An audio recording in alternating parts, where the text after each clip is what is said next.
যদি আপনি এইচএসসি বা দাখিল বা সমমান পরীক্ষা অথবা যদি আপনি এইচএসসি পরীক্ষা দিয়ে থাকেন অথবা আপনি যদি আলেম পরীক্ষা দিয়ে থাকেন, অর্থাৎ এক কথায় বলতে গেলে যত বোর্ড প্রশ্ন আছে বা যে কোনো পরীক্ষা আপনি যদি পরীক্ষার খাতার মধ্যে খাতা শেষ হওয়ার পর অতিরিক্ত যে লুজ যে অবশিষ্ট মানে যে অতিরিক্ত যে পেজটি নেন, এই পেজ নেওয়ার জন্য অতিরিক্ত একটা সংখ্যা একটা গড় দেওয়া থাকে। এই যে এখানে দেখেন অতিরিক্ত সংখ্যা, যদি আপনি পেজ নিয়ে থাকেন এই একটা পূরণ করার জন্য একটা গড় দেওয়া থাকে।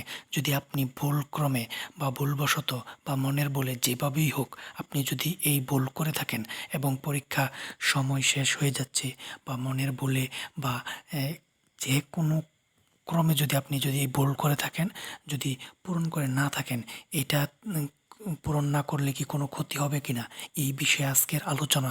আর এটা যদি আপনি জানতে চান তাহলে অবশ্যই ভিডিওতে কিন্তু একটি লাইক করে দিবেন, আর নতুন হলে চ্যানেলটি সাবস্ক্রাইব করে দিবেন। তাহলে শুনুন, এই সমস্যাটা কোনো জাতীয় সমস্যা না। আবারও বলতেছি, এই সমস্যাটা কোনো জাতীয় সমস্যা না। দেখেন, যদি আপনি পূরণ করেন তাহলে তো কোনো প্রবলেম নেই। আর যদি আপনি মনের ভুলে হোক কিংবা সময় স্বল্পতার কারণে হোক, যেভাবেই হোক আপনি যদি ভুল করেন, মানে অতিরিক্ত সংখ্যাটা যদি এখানে না তোলেন তাহলে কোনো ক্ষতি হবে কি না। দেখেন, এটা কোনো জাতীয় সমস্যা না। যদি আপনি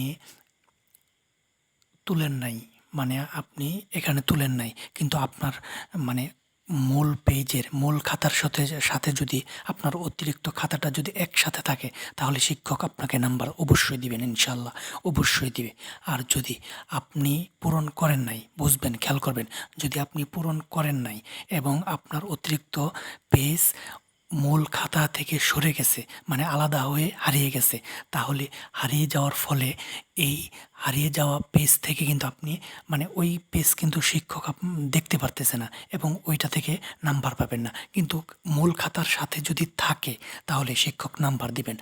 আর যদি আপনি পূরণ করছেন, আবারও বলতেছি, যদি আপনি পূরণ করছেন এবং আপনার পেজ মানে অতিরিক্ত পেজটি হারিয়ে গেছে মূল খাতা থেকে অতিরিক্ত পেজ হারিয়ে গেছে, তাহলে আবার এখানে যদি আপনি অতিরিক্ত সংখ্যাটা পূরণ করেন, ধরেন আপনি 2টা লুজ নিছেন, তাহলে 2টা লুজ মানে অতিরিক্ত পেজ হারিয়ে গেছে, তাহলে শিক্ষক আপনার পুরো মূল খাতাটা পর্যালোচনা করে, মানে আপনি কীরকম আনসার দিয়েছেন, কীরকম নাম্বার পাইছেন, এটা পুরো খাতাটা পর্যালোচনা করে আপনি কীরকম উত্তর দিচ্ছেন এটা অনুযায়ী যদি আপনি এখানে 2 সংখ্যা মানে 2টি লুজ নেন বা একটি লুজ নেন এবং হারিয়ে যায়, তাহলে ওই লুজ সংখ্যা দেখে আপনাকে শিক্ষক অবশ্যই নাম্বার দিবে, অবশ্যই নাম্বার দিবে ইনশাল্লাহ।